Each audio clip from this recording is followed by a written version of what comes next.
Lux presents Hollywood. The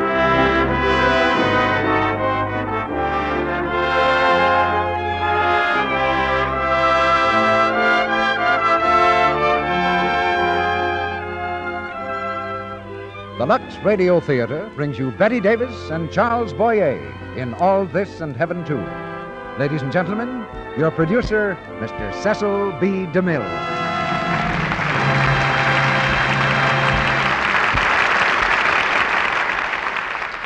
Greetings from Hollywood, ladies and gentlemen.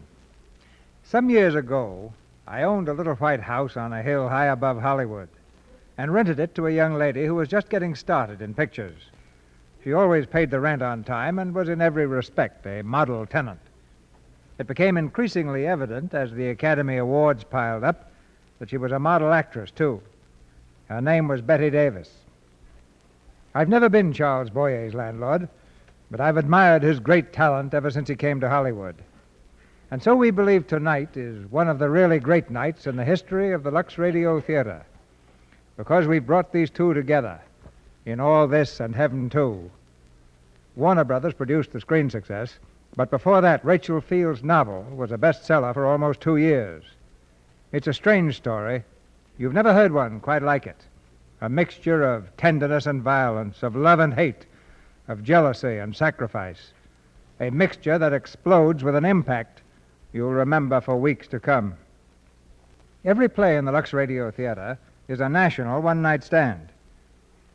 Just imagine what would happen if some Broadway theater advertised Bette Davis and Charles Boyer in All This and Heaven Too for one night only. There'd be a riot at the box office. But Lux Flakes has saved the riot squad a lot of trouble tonight by bringing this dramatic treat right into your own home.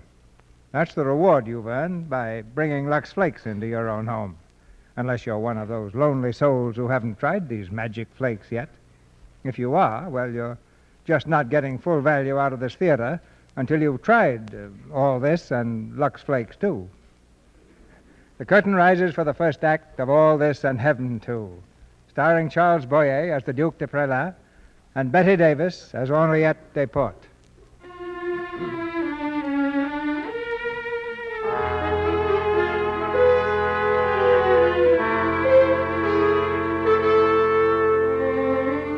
I tell you, she's Mademoiselle D. Who's Mademoiselle D? Why, she's notorious. It was the awfulest scandal. In France. But what did she do? Oh, nothing. She was just mixed up in a murder, that's all.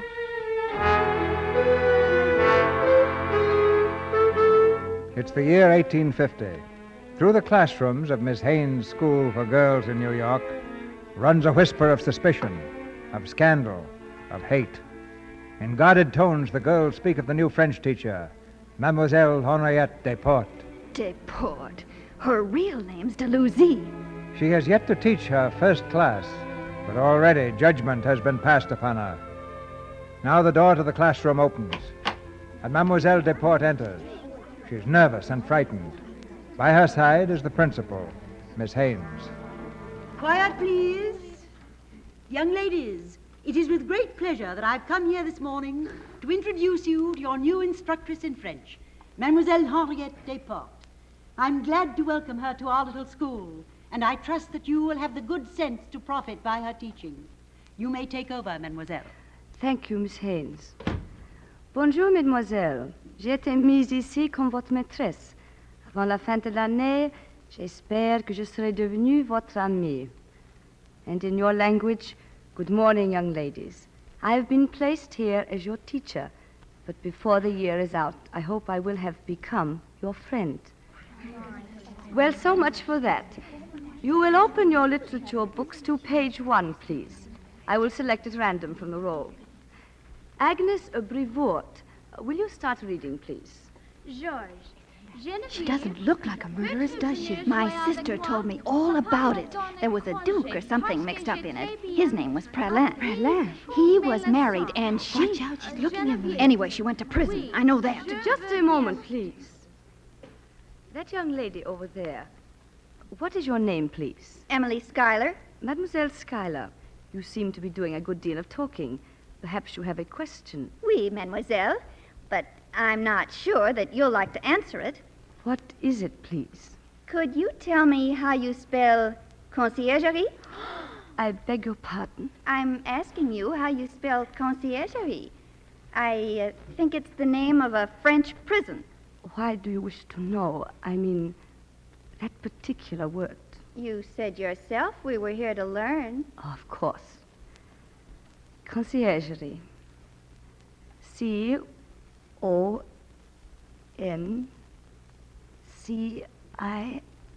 And then you might tell us how you spell the name Praslin. If you'll all excuse me, please.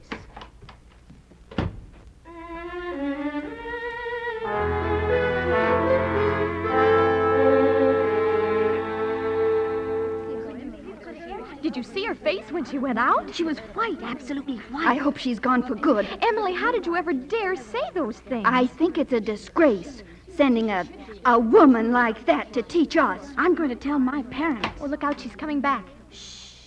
The rest of the lesson will be conducted in English today. You may lay aside your books, for it is going to be entirely oral.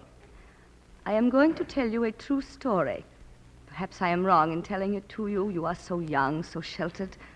But in a few years, you will be women of an age to love and suffer and face difficult problems. All I ask is that you give me your whole attention and do your part faithfully when I call upon you for comments.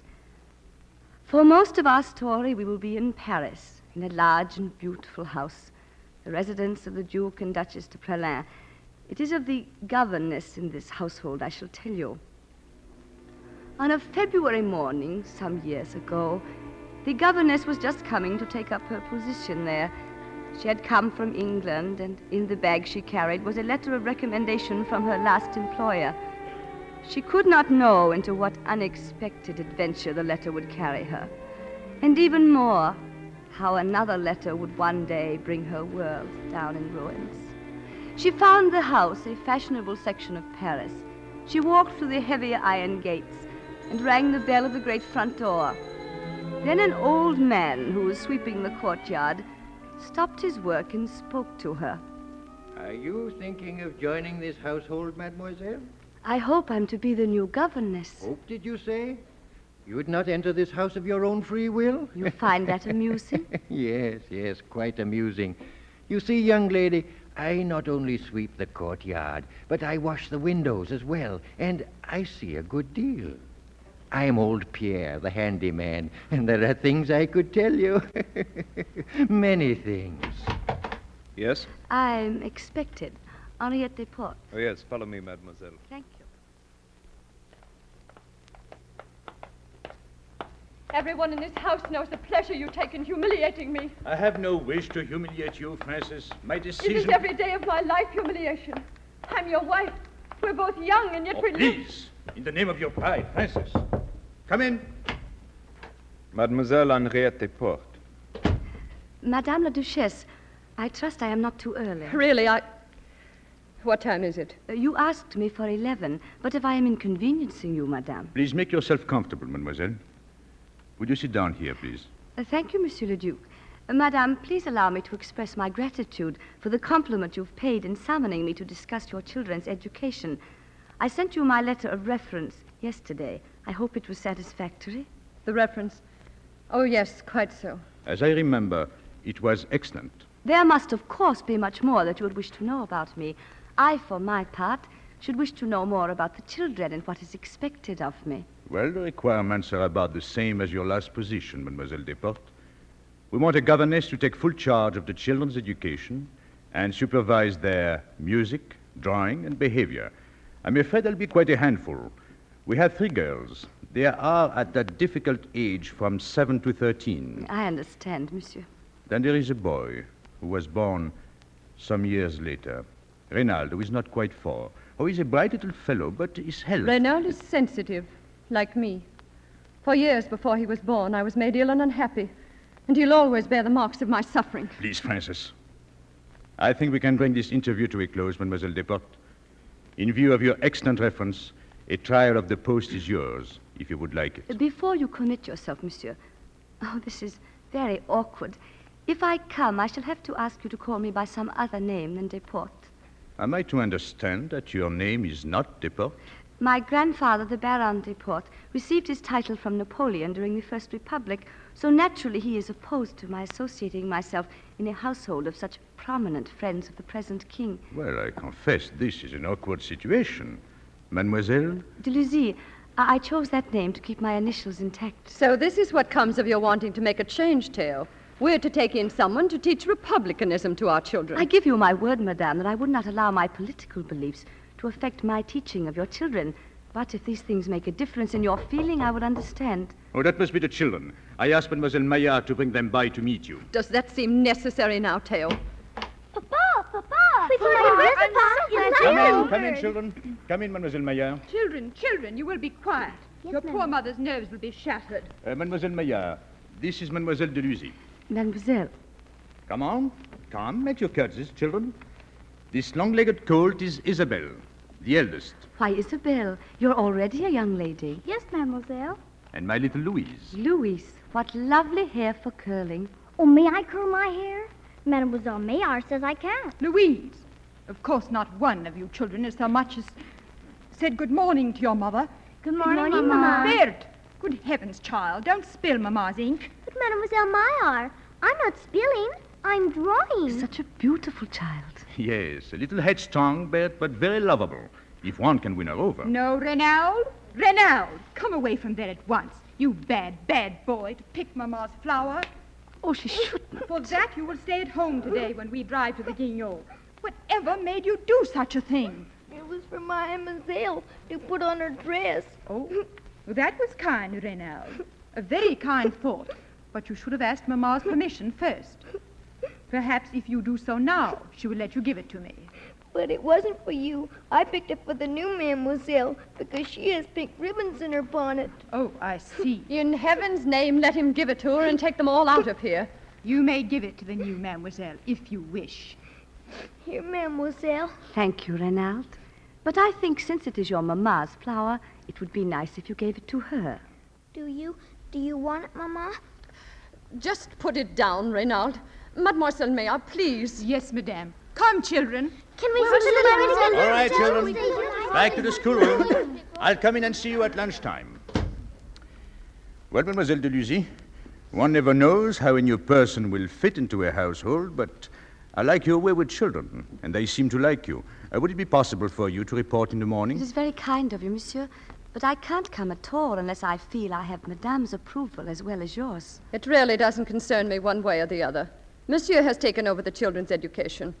He knows I was thoroughly satisfied with Mademoiselle Maillard since she's proved her loyalty and affection. Until tomorrow, then, mademoiselle, and I hope you will be with us for a long time. Thank you, monsieur. Mademoiselle Deluzy. Yes, madame. How old are you? 25, madame. So young. But then we favor young governesses, don't we, Theo? This way, mademoiselle. Don't trouble, monsieur. I can find my way out. Good day, madame. Good day. Don't leave me, Theo. Oh, how angry you are with me. I'm late at the palace, Francis. I must talk to you. I never see you. The king expects me. Does even the touch of my hands fill you with aversion? Oh, really, Francis? It must be aversion you feel, since you always avoid me. You never willingly give me a moment's thought or attention. I have no wish to avoid you, Francis. I would talk to you by the hour, if we could do so with calmness and sanity, but it always ends the same. Oh, wait, Theo. Oh, how cruel you are. Take the children. Take them. You know I care nothing about them, about anyone but you. If I promise I'll never again torment you with my anger and my mistrust. If I promise You don't know what you're saying. Theo! Oh, I hate you. I loathe you. You're wicked. Wicked.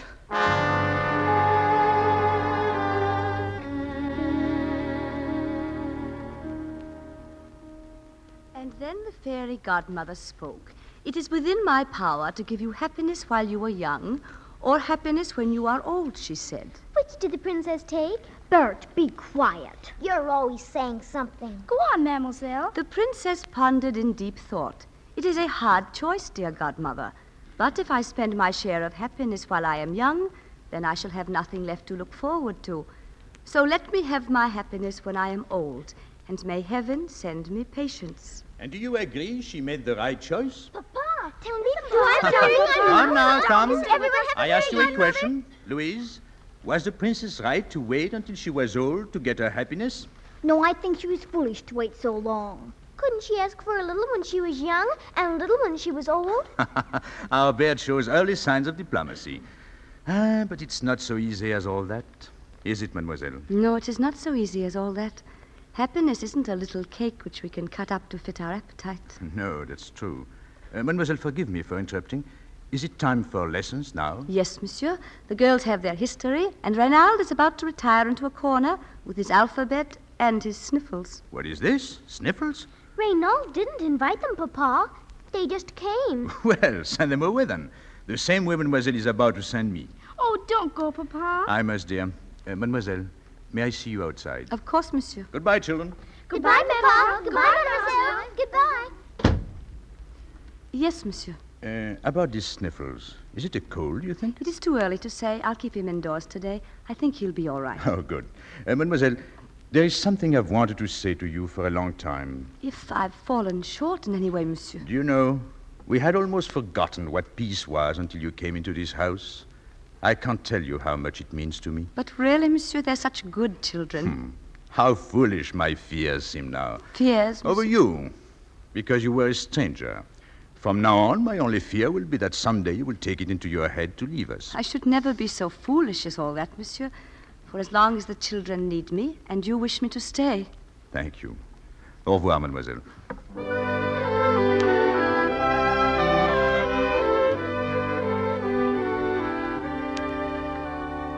Now, children, once again.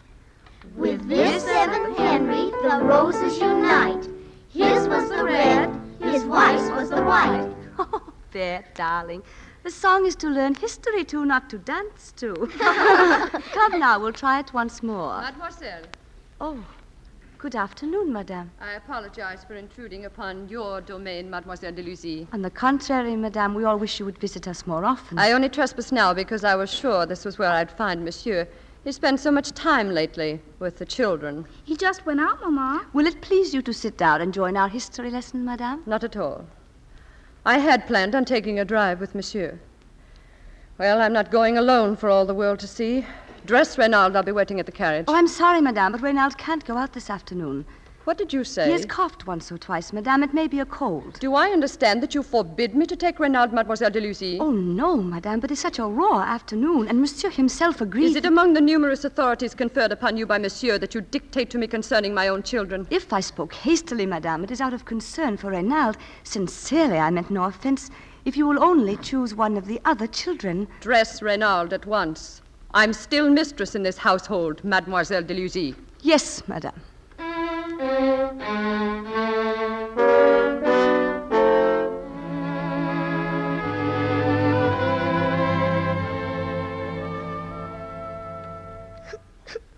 Now, Reynald, you're not afraid of the doctor, are you?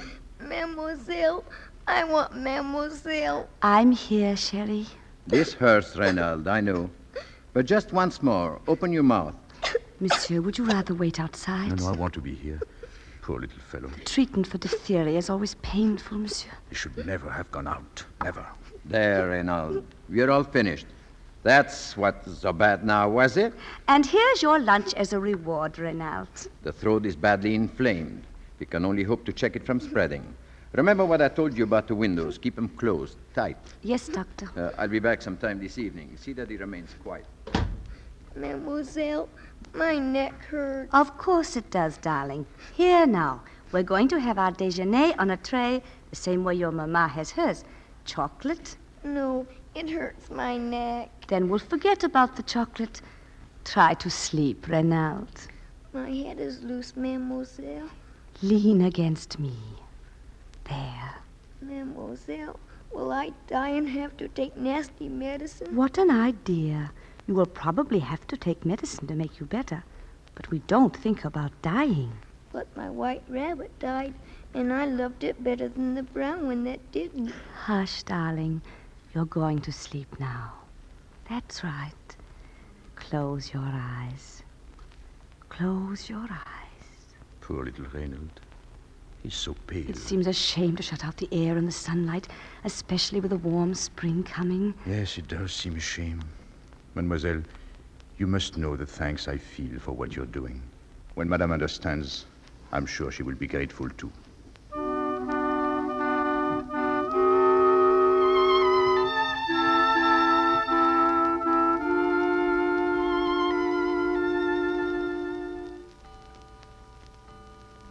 Well, Doctor? Watch him. Keep him quiet and well covered. That is all any of us can do now. I expect the ultimate change for better or worse before night.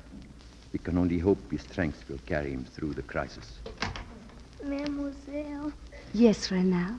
it's so dark. The window. No, darling, the doctor thinks not yet. Perhaps tomorrow. What is it he wants so much? He complains of the dark and the closeness. Yes, it is stifling in here. He won't believe me when I tell him how green the garden has grown and that the almond tree is really in bloom. He begs to look out. And if I had my way, I'd let him. The garden. Papa? Sick or well, we are not meant to suffocate in this world. Just one time. It's a very mild day, monsieur, and such a little thing to ask. It will give him a new interest in life to see the garden. And after all, the sun and air are good for every living thing. Well, I don't know why I should have more confidence in your word than the doctor's. Yet I do. I'll take him up. Come, Renald. He's no weight at all. Bring him over here, monsieur. You see, Renald? The almond tree breathes in the sunshine and the soft spring air, and every day it grows more strong and beautiful. Look, it's like a miracle. He's opening his eyes. And that is the way you must grow, Renald. Strong and beautiful. Strong, Renald. Theo, are you mad? Do you want to kill him, mademoiselle? Give me that child. Let him alone. Do you hear me? Let him be. You're hurting me. My arm. Now go. Go, do you hear? If he dies tonight, it'll be your punishment.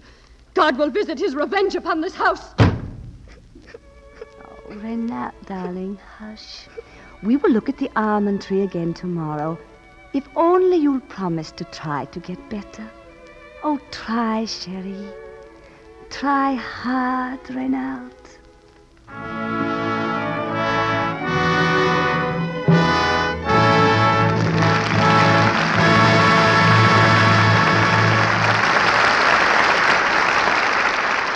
After a brief intermission, Bette Davis and Charles Boyer bring you the second act of All This and Heaven Too. Now, we're going to whisk you straight away to the home of the Seldons. James Selden is just getting home from a trip.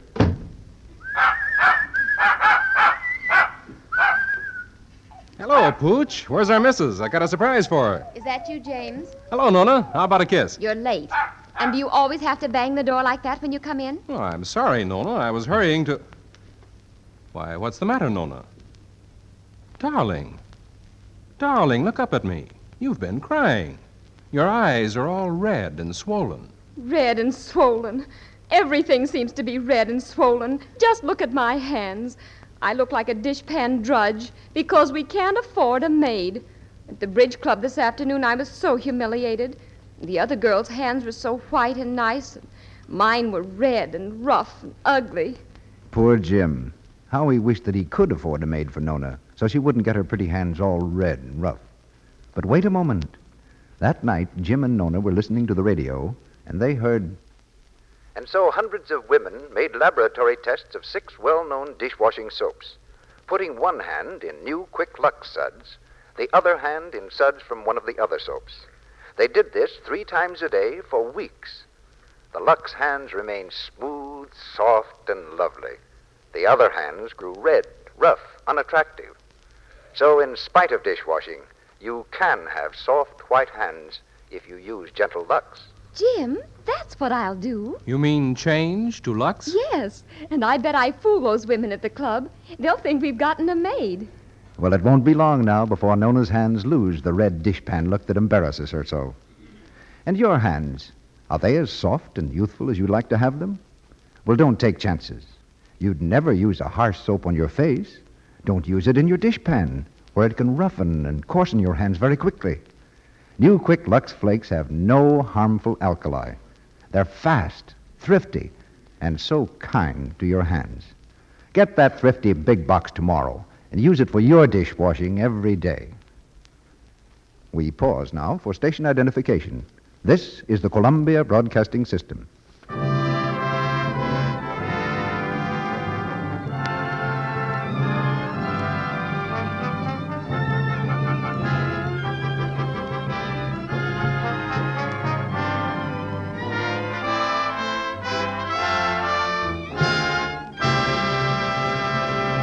Act 2 of All This and Heaven 2, starring Charles Boyer as the Duc de Praslin and Bette Davis as Henriette Deluzy-Desportes.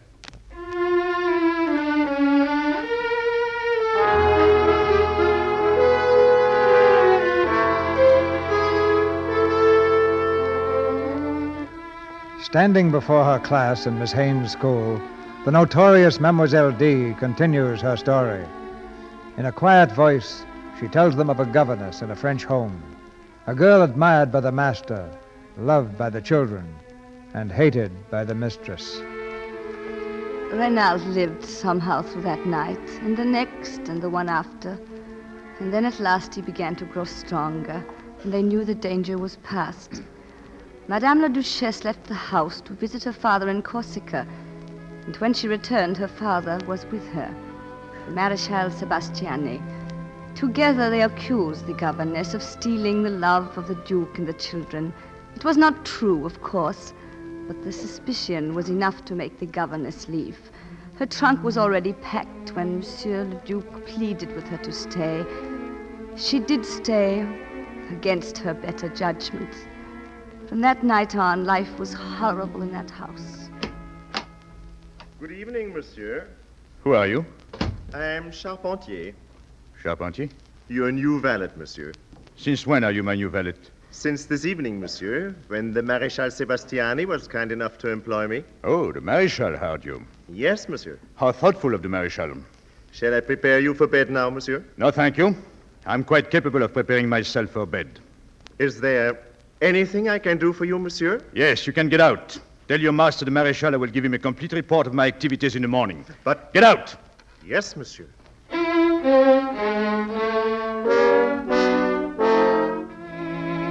It was always like that. Servants spying, suspicion, hatred.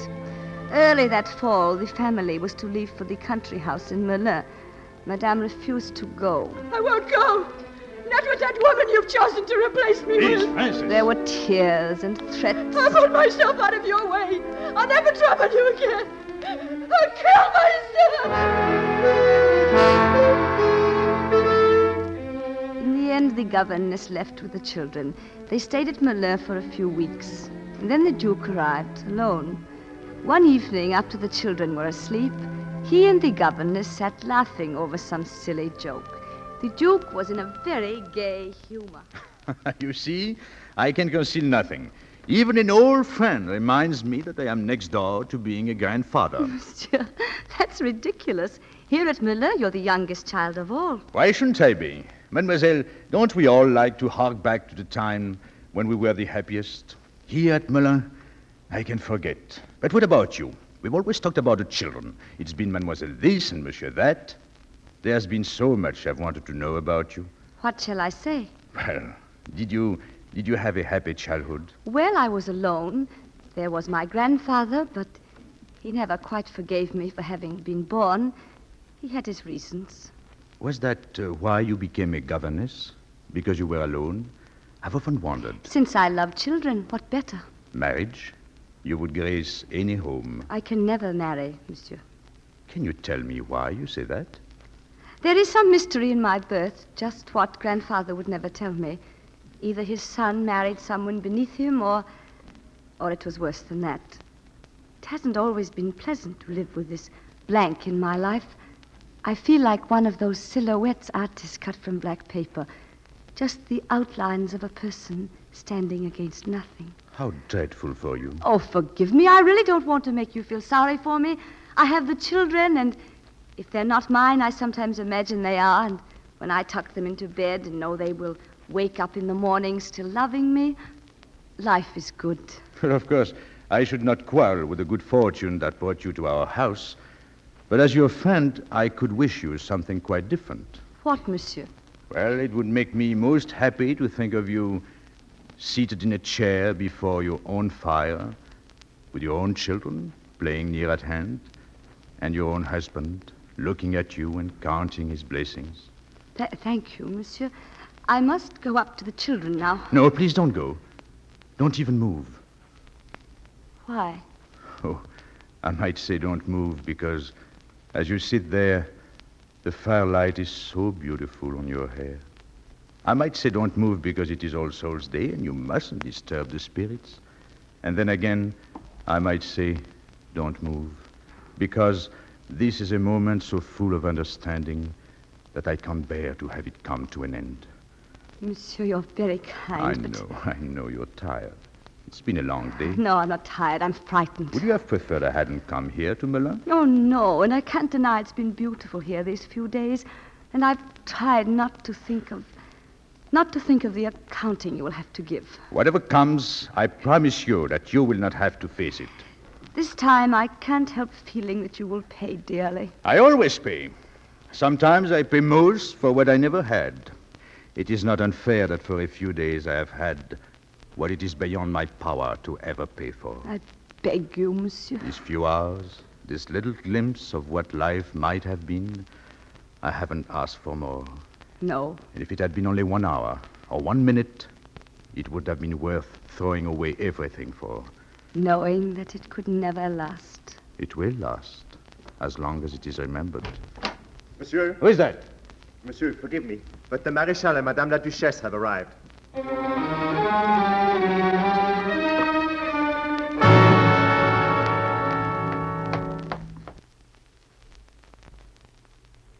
Where would you go? I don't know. Henriette, let's be practical. You know the fix you're in as well as I do. A governess has only one stock in trade, and that's her good name. You threw yours away. Surely you don't believe that. Well, when I was young, they used to say that people only threw stones at trees that were loaded with fruit. But I'm an old friend of yours, and I believe you instead of gossip. But no one else will ever believe you until you produce a letter from the Duchess. She promised me a letter. Yes, so you've told me. Let me see, that was November. This is August. I've written to her over and over. Hand me such a letter and I'll see you get work. Without it, you'll never work any place. I know. What does Monsieur le Duc have to say about all this? I have told him. You haven't? Well, you'd better, young lady, or I will. Oh, no.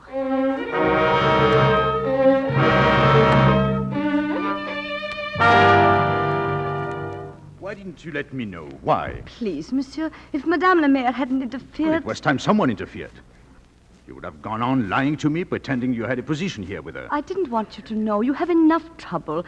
And I kept hoping Madame would send the letter. I wrote so many times. When did you write last? What did she say? She never replied. Yes, that would be her answer. When the weak are also cruel, we should beware of them, my friend. The weak know how to use their power. They've got fat, white hands with which to squeeze and squeeze. Monsieur, stop. You frighten me.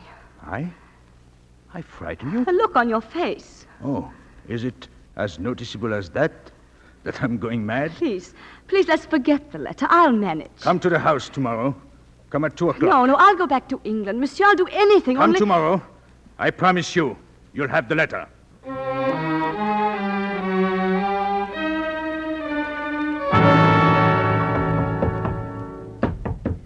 Open the door. Open up here. What is it, please? Police. Are you Henriette Deluzy? Yes. Then come with me. Come along. But why? You can't arrest me without telling me. I can tell you. The Duchess de Praslin has been murdered.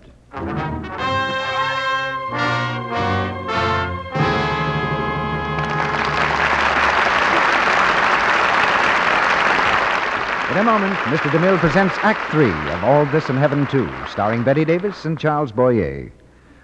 But now, let's talk about Christmas. You know how lovely the Christmas trees in the woods look after a snowstorm, with the delicate frosting of soft white snow on their branches? Wouldn't you like to have a frosty, snow-covered Christmas tree in your living room all through the holiday season? Well, you can. Yes, you can make wonderful, long-lasting, real-looking snow for your tree out of Lux Flakes. The same pure white flakes that you use for washing all your pretty things. It's a lot of fun to do, and it makes a really different and very inexpensive decoration. Here's how you make this Lux snow. Empty a big box of Lux Flakes into a large bowl. Then add 2 cups of warm water, not all at once, but gradually, and beat the mixture with an egg beater. Beat it until it's soft and smooth like thick whipped cream.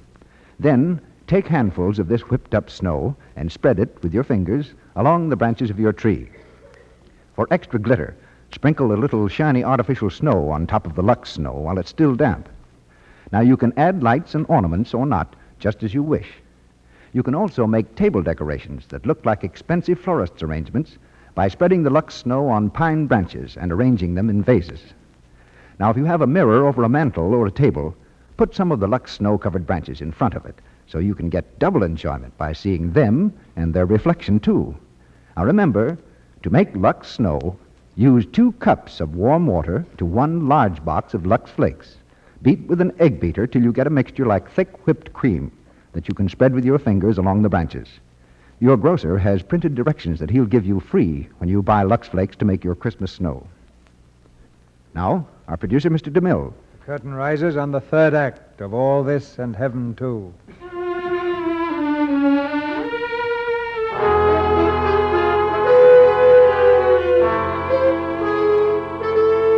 The classroom in Miss Haynes' school is breathlessly quiet, the girls listening with bowed heads.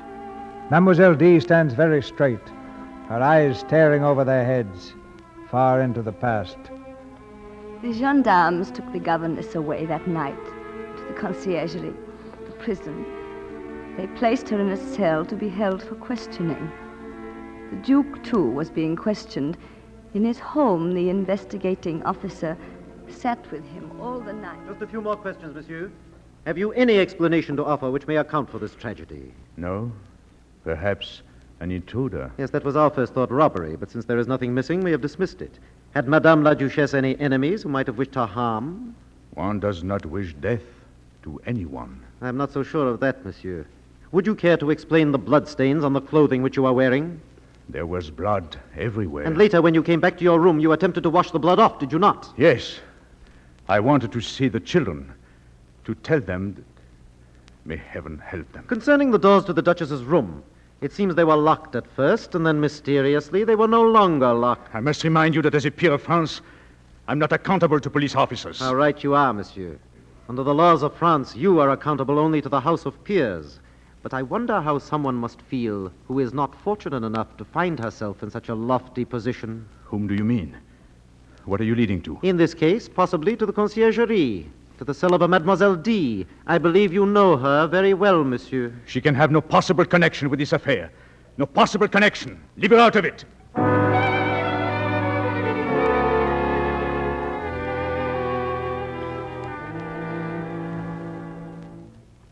You ask me questions, but you won't tell me anything. They brought me to the cell. When was it? Was it yesterday? Won't you tell me anything? The King's prosecutor and I should like to know more concerning your relations with the deceased. From certain testimony, it appears you tried to take from the Duchess the affections of her husband and her children. No, monsieur, I didn't. If the Duchess looked upon me as the cause of her unhappiness, it only shows the workings of a mind that was tortured by horrible and most unreasonable jealousies. If you knew her, if you lived in the same house with her, you would understand. Whatever your interpretation of the relations between you and the Duc de Praslin... You are referring to certain scandals which were not true. True enough to result in your dismissal. In my leaving. But not in your giving up your influence with some members of that household. How many times have you seen the Duke since then? 3 times. Alone? With the children. What has become of the children, monsieur? Only answer the questions. Did you see him on the night of August the 17th? Yes, he came with all 4 of the children. Did you see him alone on that occasion? For a few minutes. Why? In order to console each other in your separation? No, we discussed a letter of recommendation the Duchess had promised me. I do not understand this line of questioning. Have you not learned that there are very grave indications accusing the Duke of having killed his wife? Oh, no, it's impossible. He who could never see one of his children suffer. I don't believe it. He couldn't. He was so gentle. Please, monsieur, listen to me. He could never have done this dreadful thing. But if he should have had any part in it, then it is I who am guilty, because I asked too much.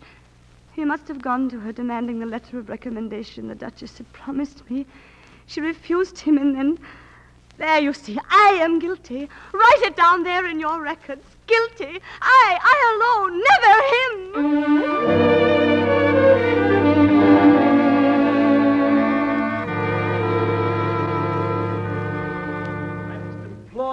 monsieur, for a full and honest confession. Did you commit the crime of which you are accused?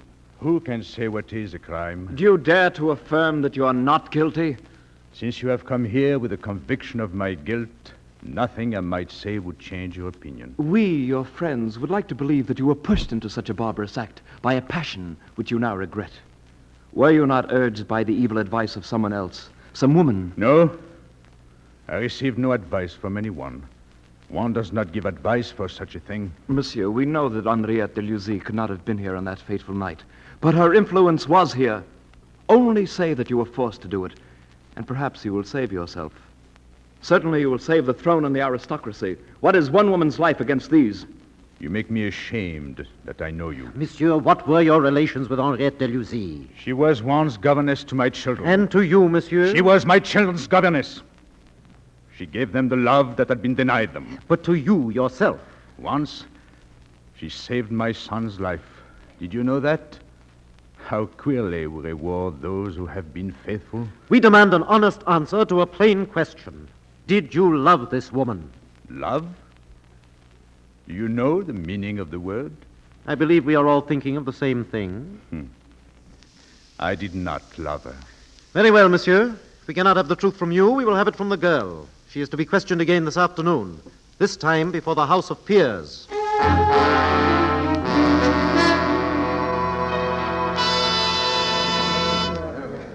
I call your attention, Mademoiselle Deluzy, to the fact that in your first questioning, you made a most violent avowal of your own guilt in this crime. I said I should not have asked for the letter. I should have accepted my fate, and that I was guilty. When you sent the Duke for the letter... I did not send him. I begged him to forget it. So much the worse for both of you. So much more it demonstrates the power you held over him, which could only have resulted from the guilty passion that was between you. We always return to that, don't we, monsieur? Yes, and we will always return to it. Then I will tell you again. I did not bring sin into that home. I would not have done it if only out of respect for the children. They were like my own, though perhaps I was wrong to think of them like that. Can't you understand that it is possible to love honestly? Can you call it an honest love when it results in a violent crime and death? Yes, monsieur, it was honest. There was never anything evil between the Duke and myself in the past, and there was no future evil intended. Mademoiselle Deluzy, I have news for you that will make you speak. What more can I say? I advise you to prepare yourself for a shock. The Duc de Praslin has taken poison. Oh, no! Yes, mademoiselle. Oh, no! Even now, he is dying in the most painful agony. His act can have but one meaning, that he admits his guilt. But to you, it must have a frightful significance, and I ask you to consider it. Plainly, mademoiselle, he deserts you. I call upon you now to denounce this man who betrayed you. Rebuke his cowardice by the courage of your confession. I do not know by what means you have driven him to his terrible act. I do not know if he has, as you say, abandoned me. I can only tell you what I have said before. If you refuse to speak, you drive me to a course which I hope to avoid. That of taking you to that house and bringing the two of you face to face. I beg you, monsieur. Do you wish to speak? Only for him. If he is dying, at least have the pity to let him die in peace. Summon carriages. Order a large guard. It will be needed.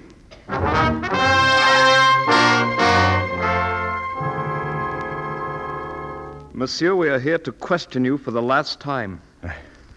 I haven't the strength to say anything. We only want a yes or a no. Are you guilty in the murder of your wife? To some questions, there is no yes or no. Your suicide is your answer. Was it not your guilty entanglement with Henriette Deluzy that drove you to the madness that possessed you?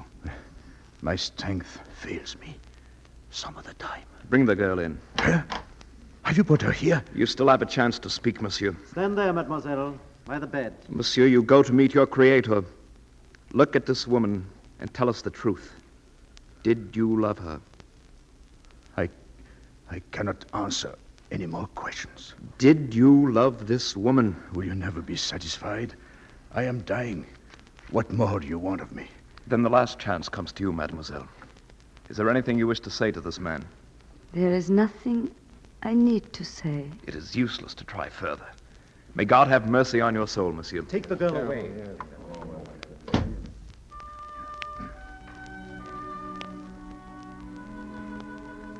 Pierre, where are you? I am here, monsieur. Oh, Lean close. Listen carefully. You are the only one that I can trust. Oui, monsieur. There's little time. I want you to tell her something. Why I took poison. She may think that I was afraid, but I was not afraid for myself. Do you understand? No, monsieur. You heard them. Did you love her? Did you love her? I could not have borne it for long. I would have said it to their faces. Yes, yes, I love her. With every drop of blood in me, I worship her. If I had lived, she would have been condemned to death. And so I chose to die. My only regret is that I have offended my Creator. And of him, I ask forgiveness. But except for that, I have no regrets. I loved her. I loved her. I will tell her, monsieur. Yes, yes, Pierre, you tell her. Say the words that I could never say to her. Perhaps she knew. I think so. I think she knew. They can never harm her now.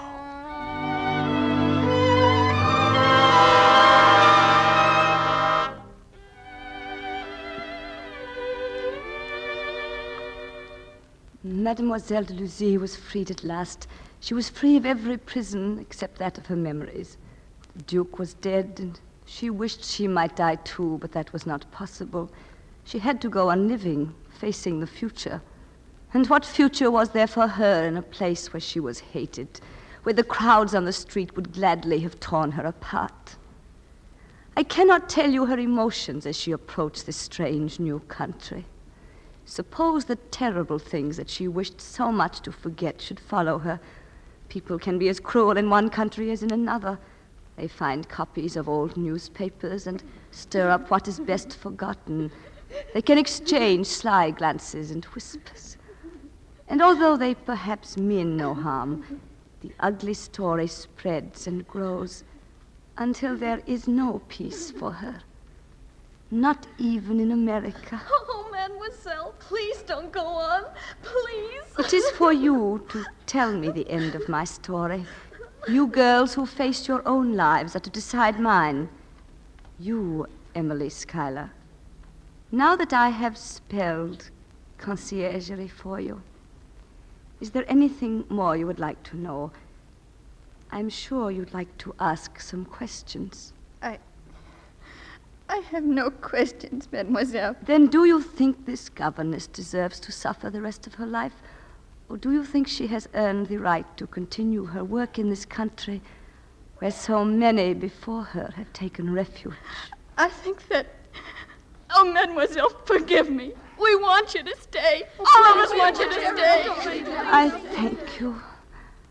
I thank all of you. From my heart.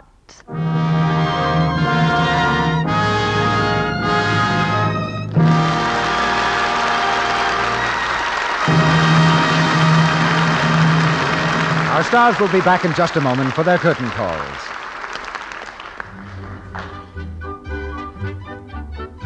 And now, as each day brings Christmas nearer, I can hear something like this in many homes. There's Jane. Now, what shall I give her? And Ellen? Aunt Mary? Oh, yes, and young Betty. I know. They'd all like stockings this year. Yes, that's a gift that every girl will welcome. This year more than ever. Stockings. But ladies, when you lift them out of their Christmas wrappings, make yourself a promise to give those precious stockings the gentle care they deserve so they'll last and look lovely for a long, long time. Give them gentle Lux care after every wearing.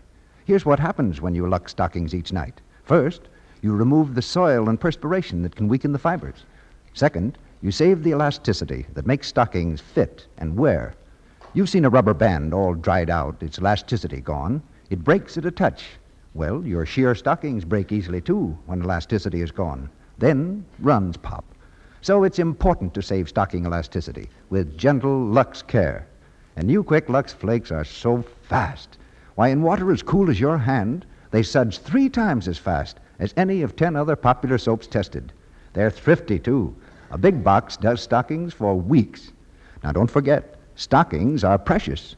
Lux yours every night. And with stockings and lingerie you give to others, send along a box of gentle Lux Flakes. It's a thoughtful touch that's really appreciated. Now, here's Mr. DeMille with our stars. There will always be new thrills in the theater, as long as great artists like Bette Davis and Charles Boyer have the stage. Thank you, Mr. DeMille. It's a great pleasure to be back again. And I don't need to tell you, C.B., how any actor would feel about playing opposite Bette Davis. All This and Heaven, too, had an absolutely real quality, Charles.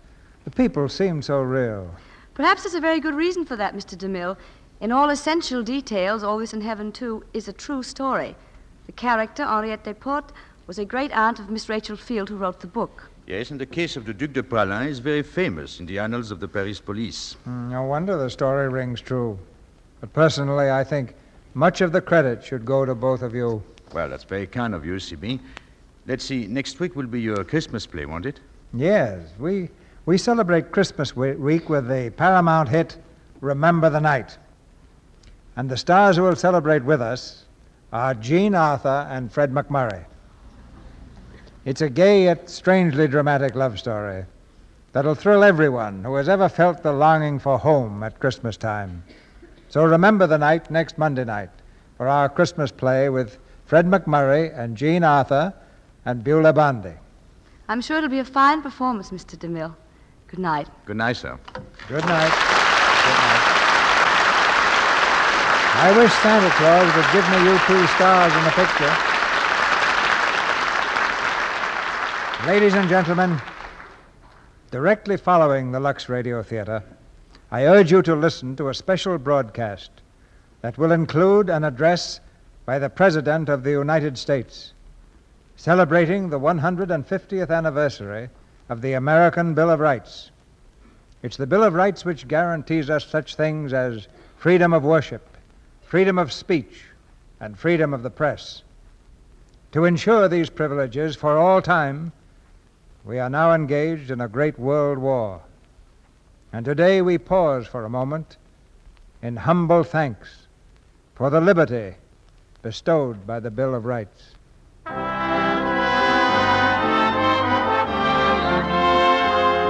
Our sponsors, the makers of Lux Flakes, join me in inviting you to be with us again next Monday night when the Lux Radio Theatre presents Jean Arthur and Fred McMurray with Beulah Bondi in Remember the Night.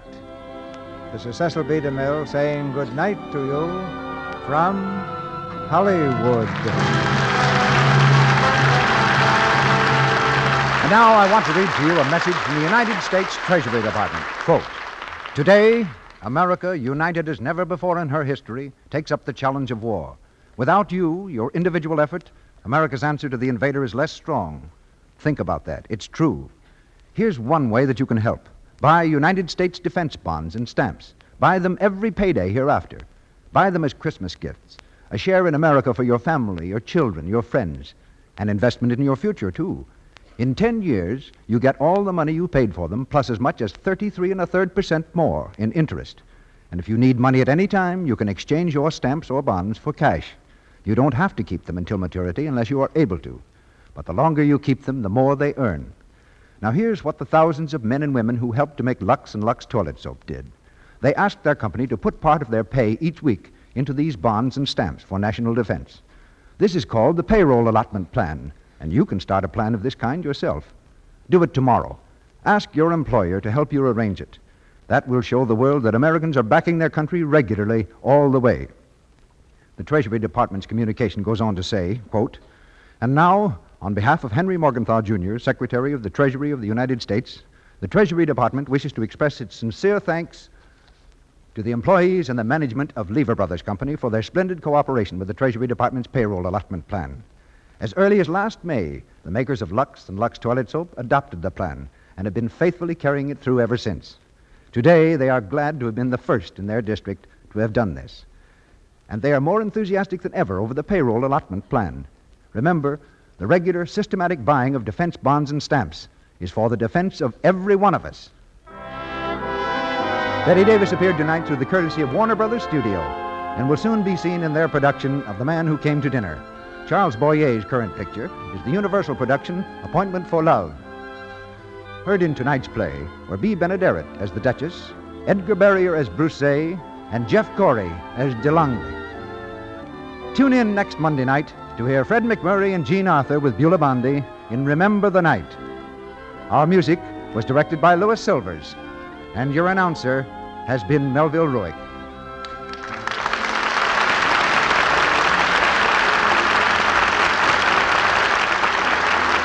This is the Columbia Broadcasting System.